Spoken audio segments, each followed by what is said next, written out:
and last company of today that's going to present what they're doing, a very interesting company as well, Burn, and we have the CEO and founder here, Peter Scott. Welcome.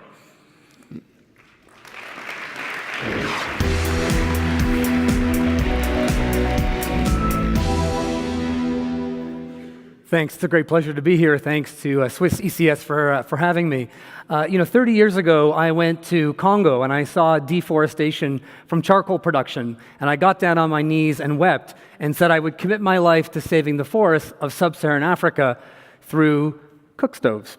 And you think, oh God, cook stoves, that's so boring. Tell me something about like a thermo-solar app that will make Republicans believe in climate change, or something like that. But actually, cook stoves, if we could develop that, that would be great.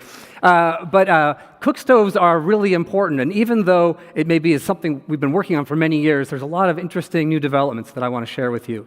So one is many people aren't aware that traditional biomass cooking and indoor air pollution that's related to it kills over 500,000 people in sub-Saharan Africa each year.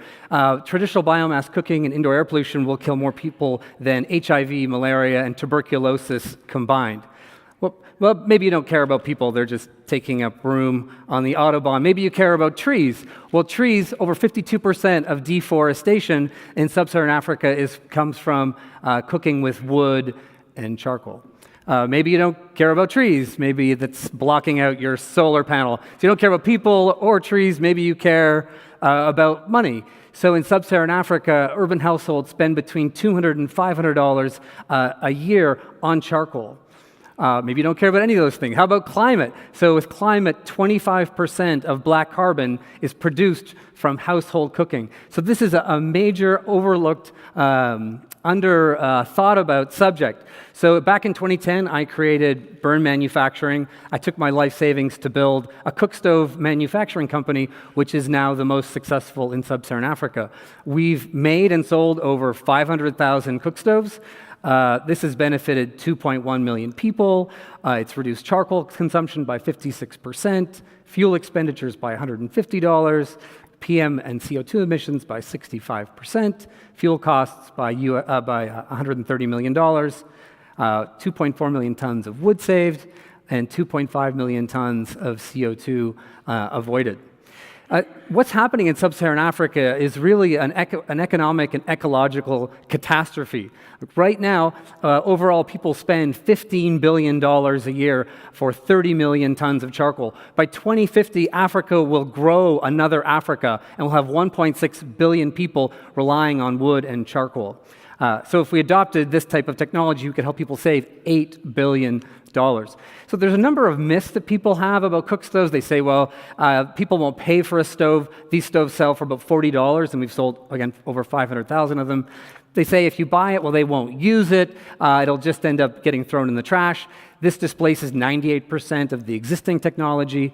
And they say that if people use it, it won't impact their health. And this stove is actually in the same class as LPG for reducing emissions. All of these stoves are made in our modern manufacturing facility in Nairobi. We employ over 250 people, over 60% women, and we make a stove about every 40 seconds. Last year, we launched the new and improved wood stove, and so this stove reduces emissions by 81% and saves people about $10 a month. But what's really important about this stove is it's really transforming families. You know, if you're a woman and you're not cooking the food properly in Africa, that can lead to domestic violence. Women collecting firewood can lead to rape when they go to collect it. So really, you know, our tagline is kind of life-saving stoves, but it's really about sort of wife-saving stoves because it's really helping to change that relationship between men and women. And we get a feedback from customers saying, I look at my wife and I think of her, she's now a modern woman. We're modern people the way we're cooking with these new stoves. It's a super exciting time for Burn. You know, we started with this stop the bleeding approach with wood and charcoal stoves, but now we have new partnerships. So we just started a new partnership with Bill Gates to design a new fan-assisted stove, with the Japanese to develop a clean kerosene stove. We're launching a new electric pressure cooker, a new stove that burns briquettes made from agricultural waste. And we're actually producing our own eco-charcoal that's made from invasive species like Prosopis and the Leshwa, that it's taken over big parts of sub-Saharan Africa. So we're very keen to look for partners and people that are excited about this opportunity. And so please come talk to me afterwards if you're interested in making a big impact on forests, lives, climate, and money in sub-Saharan Africa. Thank you so much. Peter Scott.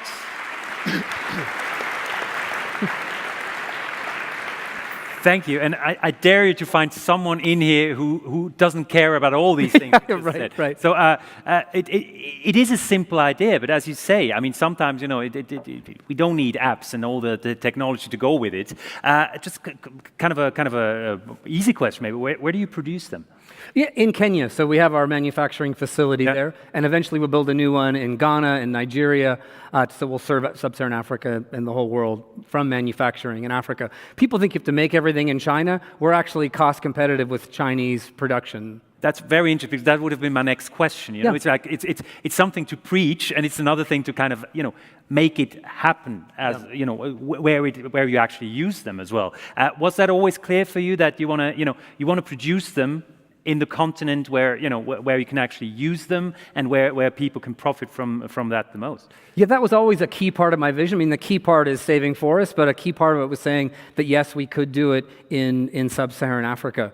So that's always been part of it. People have often said, you can't manufacture in sub-Saharan Africa. People often go there and set up a contract manufacturer or work with a contract manufacturer, and then it falls apart because many people don't have the financial, economic, production, quality systems that we've built in place over the last 8 years. 500,000 units, that's impressive. Where can it go? I mean, if you talk about your business model in 5-10 years, will this stove be everywhere that we visit? Yeah. I mean, we're really just getting started in a way. So by 2021, we'll do another 1.5 million stoves. Really, the goal is to be, a cook stove in every house on the planet, whether it's biomass, LPG, ethanol, regardless of the fuel type. Our goal is to provide clean cooking to the planet. And of course, the question of all questions: when will we see the app? When we can? Yeah, right. Sure. Yeah. Talk. I'm sure I could get more VC funding from that. People generally don't want to fund cook stoves, but that's starting to change. Do you? That's an interesting thought. Do you feel that when you're looking for capital, that it might be? I mean, excuse me for saying that, but maybe for some people it might almost be too easy, and there's like, well, okay, where's the technology bit there? Yeah, well, 10 years ago when I started, nobody wanted to fund cook stoves, and we got some money from General Electric and OPIC and some grant funding. But now it's interesting, in Africa, people have funded a lot of solar, but now people are actually looking for cook stove deals. So it actually, for the first time, people are starting to be aware. The cook stoves have had a very bad rep. People have tried and it's failed. So this, just the fact that we've got the model to be, commercially viable and EBITDA positive, as well as hitting all these impact numbers, people are starting to take a look at it again. So how about investment? Are you on a VC run? Yeah, we're just doing a whole new raise now. So we've raised, the last 8 years, we've raised $10 million. This year, we're going to raise another 10. Very interesting company. Michael, what's your take on it? Well, I really like the tagline "life-saving stoves" because that sort of says what it's all about. And this is something that's not just about the climate. It's not just about saving energy. It's about more than that. So again, in terms of having a real impact, which is one of the things we look for. This I think you summarised it very well in terms of the different dimensions of that, whether it's CO2 reduction or number of premature deaths avoided. We also thought it was pretty innovative, actually. I mean, there are a lot of, as you said, there are other cook stove companies out there, and yours is more efficient. So you've certainly paid a lot of attention. I think you've spent quite a lot of money on development of that stove over the years, as well as your manufacturing plant. So innovation is another thing we look for. And I think you've also got innovation in terms of your distribution system, because you work quite closely with other partners rather than just relying on getting it out there yourselves, which is why you've been able to sort of hit those numbers. And the last thing we look for is scale, or rather. Sorry, I've covered scale actually, but we look for momentum. We look for some evidence of progress to date. So 500,000 cook stoves isn't bad, and it's not just the 500,000; it's also the impact it has on a much larger number of people. Yeah. Yeah. Well, people have this idea that, cook stoves, it's all the design work's already been done, like nothing new under the sun. It's really over the last 5 years, we've created, massive leaps in terms of technology, efficiency, performance, emission reduction, and we've invested millions of dollars to do that. But more is needed. Designing cook stoves is like, I have people on my team who say, I've worked on satellites. Satellites are way easier. Cook stoves are really hard because you have to make this amazing product that can sell for $40 and withstand 1,000 degrees Celsius, et cetera, et cetera. So yeah, it's a great and fun environmental and design challenge. Wow, and I certainly learned something about stoves today. Thank you so much, Peter Scott. Don't forget yours. I will. Thank you very Thanks, much. guys. Thank you. Thanks. Cheers. So those were the 3 companies. Last reminder, you can still vote now. Please do that. You can vote for your favorite of these 3 companies. But let's not forget they all got rewarded already, as have 7 others.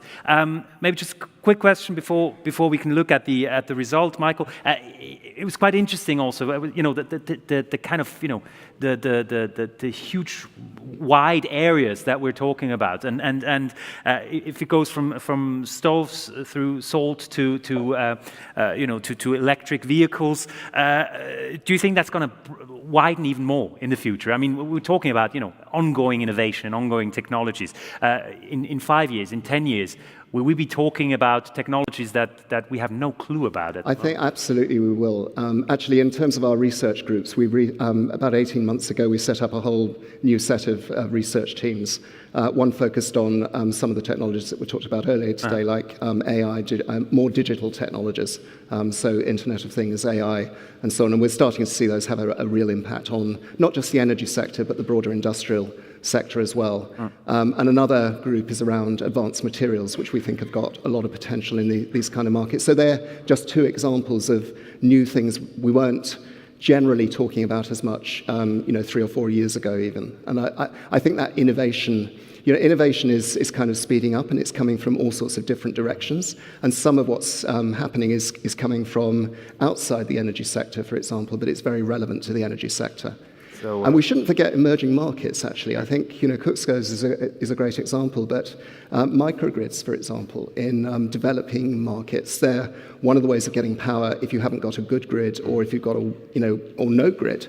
You can set up a microgrid, but equally those technologies can cross over to developed markets as well.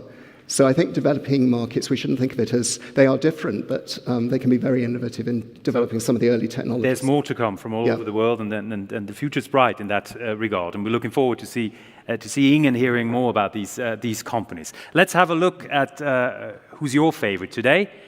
And we'll see the Burn stove has taken it, so congratulations to Peter Scott, but also to the others too, of course. And once again, the reminder, they're all still going to be here, so after the event, please go and join them. They have a specific table outside, and they're very happy to talk to you about their companies and their ideas. Thank you so much to the 3, and thank you very much, Michael Wilshire, for presenting us the 3. Thank you. Thank you. Thanks. Michael Wilshire, please.